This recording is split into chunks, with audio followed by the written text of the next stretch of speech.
Money, power, politics. President Trump traveled to Las Vegas today, where he hyped U.S. policies like no tax on tips and supersized tax refunds ahead of the midterms. Watch just a bit. After 4 long years of brutal inflation under Biden and congressional Democrats, you deserve every single penny that you're getting now because you had to suffer. You suffered. Under President Trump, we are celebrating how much more money hardworking Americans will keep, not how much the government will take. The average refunds this season's over $4,000. And here in Las Vegas, many workers have reported refunds of $5,000, $6,000, $7,000, $8,000 or more. It is clear that workers and families are feeling the benefits. Now, the president said the average refund is over $4,000. The White House has previously said average refunds would rise by about $1,000 after the president's big, beautiful bill. But for fact's sake, as of this month, IRS actual data shows the average refund is up around $346 compared to last year. That is just enough to cover half of the extra $776 taxpayers could spend on higher gas prices this year, or the extra $600 they could spend this year on Trump's latest tariffs. That is according to experts.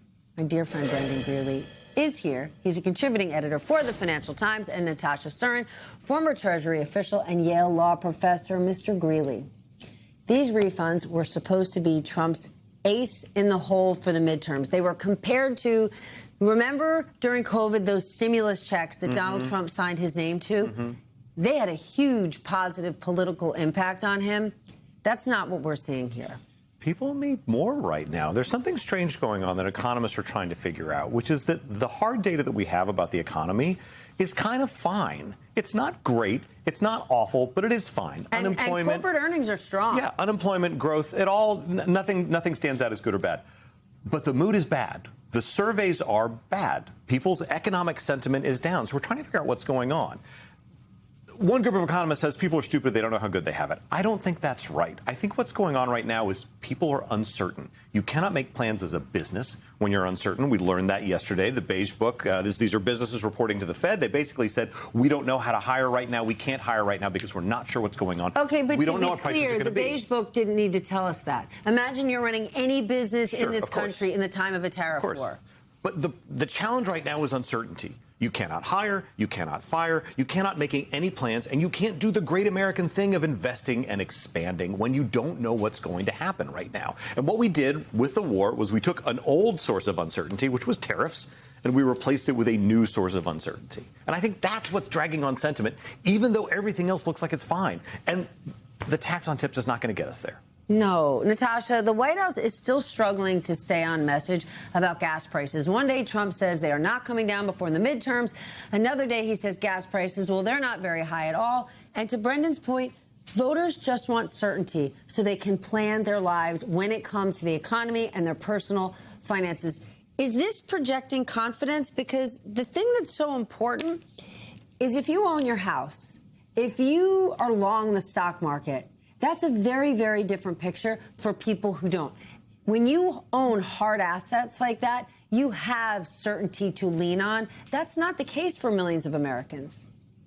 Totally. And even if you take something that you sort of try to market as being really great for a wide subset of the American people, something like the administration is touting with no tax on tips, it turns out that a policy like that only affects something like exempt something like 22% of tipped workers who are just a subset of workers because they don't even earn enough federal income to be eligible for income taxes.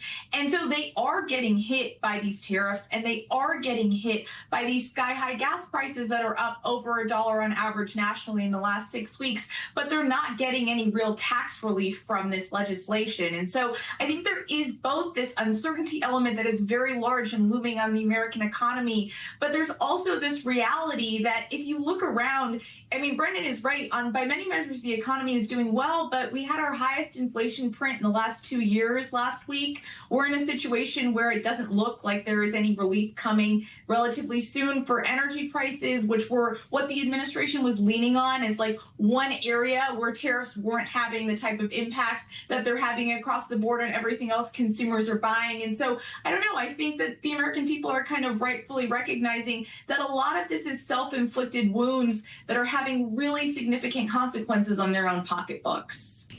Today, John Williams, he's the president of the New York Fed, warned that the war in Iran could result in a large supply shock. But according to Politico, Trump officials are now urging the heads of top U.S. oil and gas companies to increase their drilling in order to reduce prices. That's according to 4 people with direct knowledge of this call. How much of a difference would that make? You know, suddenly they're pressuring U.S. oil and gas companies. Okay, to start with, oil is priced and sold on global markets. I need you to say this one more time because I know the president watches cable TV, and it's as though he's missing this. Oh, can I do it to camera if that's what's going on? Yeah, you definitely can. Look right at it. Mr. President, oil is priced and sold on global markets. Unless you are prepared to create a purely domestic market for oil and tell all of your oil majors that they can only sell oil in the United States, then we are stuck with a globally set price of oil. Ooh, I slammed the desk. That was fun. Look, but this is the problem. Also, if we're going to ask CEOs to forego profits for the good of the economy, I have some suggestions. If we're doing that now, there's a lot of things that we could ask. The problem is, it has always been what oil companies do. When there's uncertainty, when prices go up, they don't increase production. They sit on what they have and they earn profits on what they're selling. It doesn't, nothing about what they're asking is any way in which the oil majors have ever behaved before. Okay, and even if things are going well here in terms of oil production, we need to be aware of what's happening around the world. Natasha, the International Energy Agency warned that Europe might only have 6 weeks of jet fuel left. And the head of the agency told the AP flight cancellations could soon follow. And we know countries already have 4-day work weeks are happening. Kids are going to school from home, all concerned about oil. Is this administration prepared for consequences that are taking place around the world and what they could mean for us? There's really no way to be prepared for these wide-ranging consequences, Steph. You're talking about a situation where, by the way, we're about to hit sort of peak travel season in Europe for American flyers as well, where you're having large-scale disruptions as a result of the fact that jet fuel is simply not going to be available. You're also seeing disruptions in global fertilizer markets because of the Strait of Hormuz closures. It turns out about a third of global fertilizer supply runs through the strait in meaningful ways. And of course, you're seeing these wide-ranging energy effects, which aren't just going to go away magically, even if we were able to reopen the Strait of Hormuz, because it turns out that what we've done as a result of this conflict is really decimated a lot of critical infrastructure that it's going to take months, years in order to be able to bring back online in a meaningful way. And so I just think that the kind of consequences here are not measured in a matter of weeks in any real way. They're measured in a matter of months and years, and you're already seeing estimates about what that's going to mean for U.S. GDP, which is expected to shave off something like 0.3 percentage points, and also global GDP as well. And all of this is at the hands and the choice of our president. Brendan, Natasha, thank you so much. But you at home, don't go get a drink just yet, because I want to share a story that you may have missed, and it matters. Bloomberg reports that a mixed martial arts company, MMA, with ties to the president's eldest son, Don Jr., is seeking government contracts by teaching fighting techniques, Brendan is crying right now, to military and police. Donald Trump Jr. is both an advisor and an investor in the Australia-based company alongside Conor McGregor, a celebrity fighter who has repeatedly flexed his relationship with the Trump family since the president's return to office. The company's last fundraising round was led by American Ventures LLC, that is a fund affiliated with the Trump family. Donald Trump Jr. did not respond to Bloomberg's request for a comment on this matter, but he and his brother have previously said they have no conflicts of interest because they are private businessmen. But it is yet another story that we are following closely and we needed to share because it has us asking the question, is this White House for sale?